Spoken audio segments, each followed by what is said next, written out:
Good evening friend, welcome back. मैं हूं आपका दोस्त भानु वर्गा और आप देख रहे हैं जीके विद भानु चैनल। दोस्तों, आज की वीडियो में हम देखेंगे सिंधु घाटी सभ्यता, इंडस वैली सिविलाइजेशन।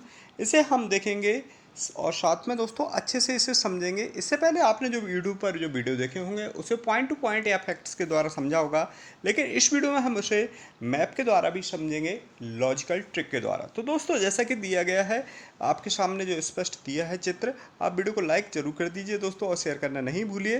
तो जैसा कि इस फिगर में दिया है कि इंडस वैली सिविलाइजेशन का जो आकार था वो कैसा था, त्रिभुजाकार था। इसके उत्तर में मांडा था। वही देखा जाए तो पश्चिम में सुतका गेंडोर, जो कि वर्तमान में पाकिस्तान में है, दाश नदी के किनारे। मांडा नदी के किनारे जम्मू कश्मीर में स्थित जो उत्तर में स्थान प्राप्त हुआ है वह है मांडा है, चिनाब नदी के किनारे। वही दक्षिण में देखा जाए तो दक्षिणी जो भाग प्राप्त हुआ है सिंधु घाटी सभ्यता से वह है दैमाबाद, महाराष्ट्र में है और ये भोगवा नदी के किनारे स्थित है। तो इसकी जो आकृति बनती है इन सभी को इतने क्षेत्रफल में, इसमें देखा जाए बीचों बीच इतने क्षेत्रफल में सिंधु घाटी सभ्यता के अवशेष प्राप्त हुए हैं, यानी नगर प्राप्त हुए हैं, कुछ उपकरण प्राप्त हुए हैं। तो इसलिए क्वेश्चन आता है सिंधु घाटी सभ्यता का जो आकार था वो कैसा था, त्रिभुजाकार था। और अगर पूरब में अगर स्थान देखा जाए तो ये आलमगीरपुर है और ये हिंडन नदी के किनारे स्थित है, मेरठ उत्तर प्रदेश में। तो ये प्राप्त हुए हैं दोस्तों। इसके साथ ही हम देखते हैं इसकी कुल जो लंबाई है वह 1400 किलोमीटर इसकी कुल लंबाई है। और ये जो लंबाई है दोस्तों वह 1400 किलोमीटर, उत्तर से दक्षिण की ओर 1400 किलोमीटर।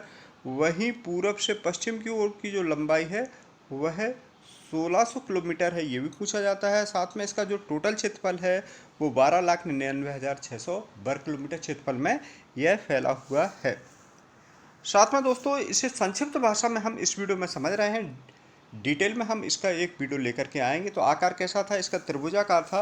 अब ये सिंधु घाटी सभ्यता की सर्वप्रथम जानकारी किसने दी थी, तो 1826 में चार्ल्स मैनसन नामक एक व्यक्ति ने इसके बारे में सबसे पहले जानकारी दी थी। इन्हें कुछ उपकरण मिले थे और इसी के आधार पर 1826 में इसकी जानकारी दी गई थी, लेकिन वैज्ञानिक तथ्य नहीं थे और इसे हम फाइनल नहीं मानेंगे। तो इसका मतलब ये कि इसका स्थान जो सबसे पहले खोजा गया था वो 1900 में खोजा गया था।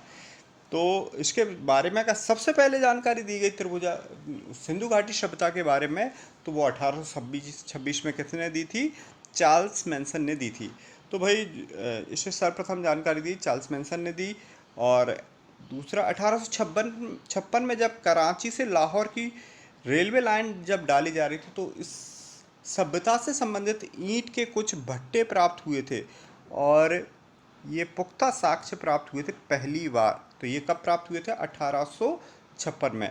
देन उसके पहले 1826 में सबसे पहले जानकारी दी थी चार्ल्स मैनसन ने।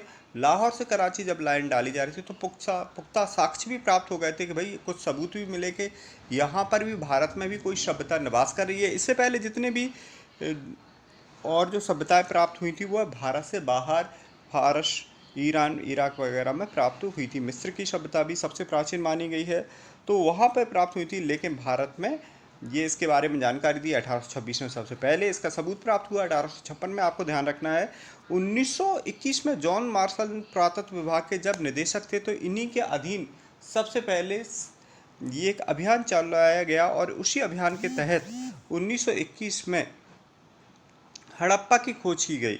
और ये 1921 में दयाराम साहनी ने हड़प्पा की खोज की गई थी। तो भारत में सिंधु घाटी सभ्यता से संबंधित पहला जो स्थान खोजा गया था वो कौन सा था, हड़प्पा था। 1921 में यह स्थल खोजा गया हड़प्पा और इसकी खोज किसने की थी, दयाराम साहनी। तो HD आपको ध्यान रखना है, HD हाई डेफिनेशन नहीं इसे समझना है, एच से हो जाएगा हड़प्पा और डी से दयाराम साहनी।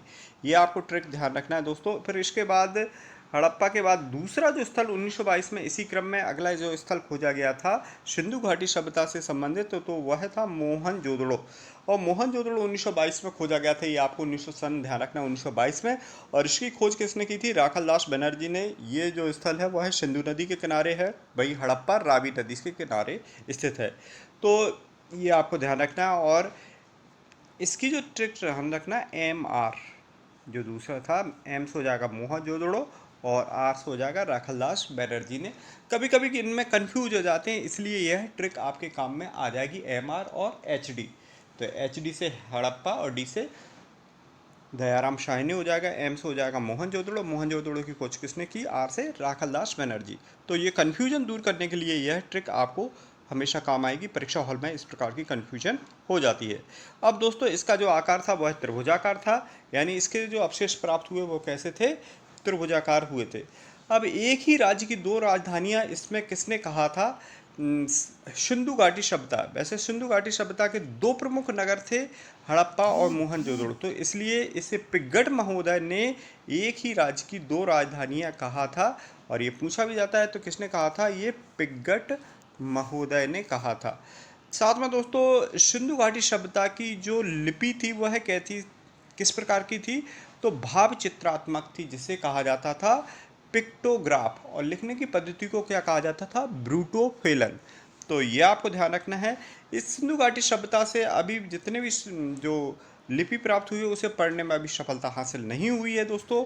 और इससे रिलेटेड डिटेल में हम एक बड़ा वीडियो लेकर के आ रहे हैं सिंधु घाटी सभ्यता से दोस्तों। तब तक के लिए मिलते हैं अगले वीडियो में। आप बने रहिए हमारे चैनल पर। जय हिंद, जय भारत।